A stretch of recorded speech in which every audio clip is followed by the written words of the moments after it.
Oke, coba kita bayangkan momen-momen terakhir di atas kayu salib. Ini benar-benar saat yang paling genting ya.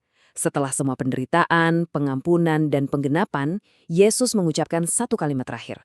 Tapi tunggu dulu, ini bukan teriakan kekalahan loh. Justru sebaliknya, ini adalah sebuah pernyataan penyerahan diri yang paling luar biasa. Jadi kata-kata ini tuh bukan tanda putus asa sama sekali. Justru ini adalah puncak dari sebuah misi, sebuah deklarasi kepercayaan yang ya dalam banget sama Bapaknya. Nah, di sini kita akan coba bedah bareng-bareng apa sih makna di balik penyerahan yang sempurna ini. Oke, untuk benar-benar ngerti seberapa dalam makna kalimat ini, kita perlu mundur sedikit. Ingat lagi seruan Yesus beberapa waktu sebelumnya. Ada perubahan yang dramatis banget dalam cara dia memanggil Allah. Ini nandain pergeseran dari puncak penderitaan menuju pemulihan. Kelihatan jelas banget kan perbedaannya?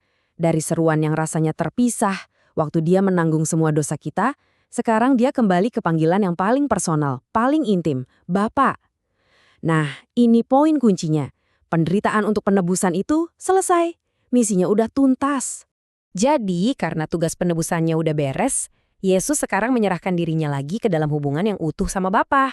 Dan salib, yang tadinya kita lihat sebagai simbol penderitaan yang luar biasa, sekarang justru jadi monumen pulihnya hubungan antara Allah dan kita, manusia. Oke, sekarang kita lanjut ke bagian kedua dari kalimatnya ya. Apa sih sebetulnya arti menyerahkan diri ke dalam tanganmu? Ini bukan cuma kata-kata indah atau puitis loh, ada makna teologis yang dalam banget di baliknya. Nah, kalau di Alkitab, frasa tangan Allah itu simbol yang kuat banget. Ini selalu nunjukin soal kedaulatan, kuasa, dan pemeliharaannya yang sempurna. Pokoknya ini adalah tempat di mana segalanya tuh ada di bawah kendalinya yang absolut.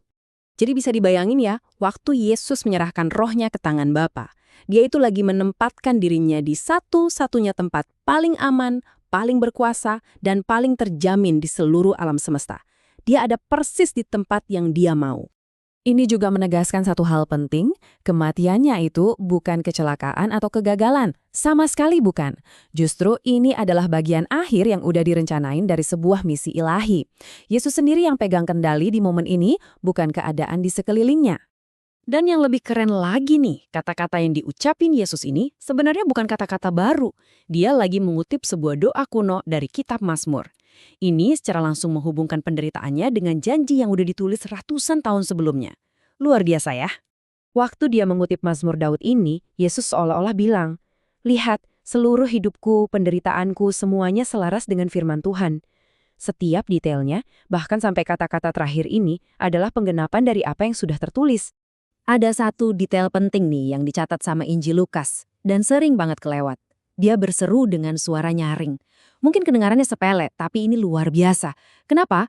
Karena orang yang disalib itu biasanya udah lemah banget. Jangankan teriak, berbisik aja susah. Suara yang nyaring ini jadi bukti dari perkataannya sendiri. Gak ada yang bisa ngambil nyawanya dari dia. Tapi dia memberikannya atas kehendaknya sendiri. Ini nunjukin kalau dia pegang kendali penuh sampai nafas terakhir. Nah, peristiwa ini kan bukan cuma buat kita ingat-ingat aja sebagai sejarah ya, tapi juga buat kita teladani.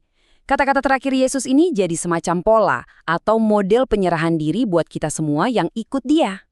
Tindakan penyerahan total ini itu kayak cetak birunya buat kita.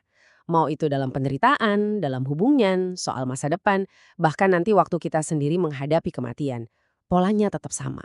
Ya, kata-kata inilah standar emasnya. Contoh paling utama dari kepercayaan yang gak goyah sama sekali. Ibaratnya ini jangkar buat jiwa kita di tengah badai kehidupan.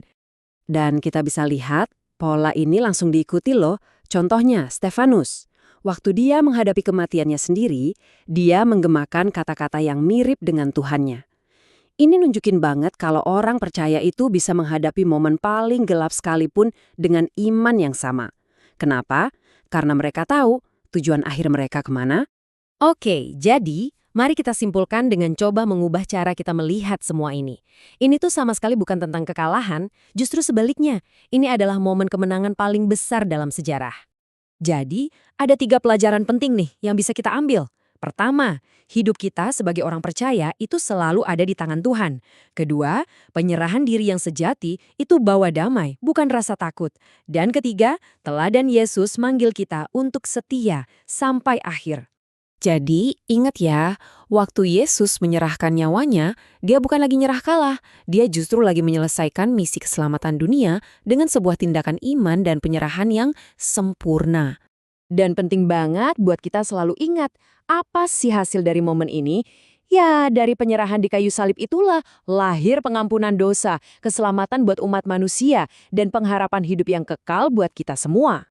Karena pada akhirnya, kematian itu nggak punya kuasa atas dia. Penyerahan diri kepada Bapa ini langsung diikuti sama kebangkitan yang penuh kuasa. Ini bukti kemenangan mutlaknya atas maut untuk selama-lamanya. Nah, semua ini membawa kita ke satu pertanyaan terakhir untuk kita renungkan bersama. Setelah kita lihat penyerahan Kristus yang begitu sempurna, apa sih artinya buat kita hari ini, di sini dan sekarang? Untuk benar-benar menaruh hidup kita, kekhawatiran kita, dan masa depan kita ke dalam tangannya?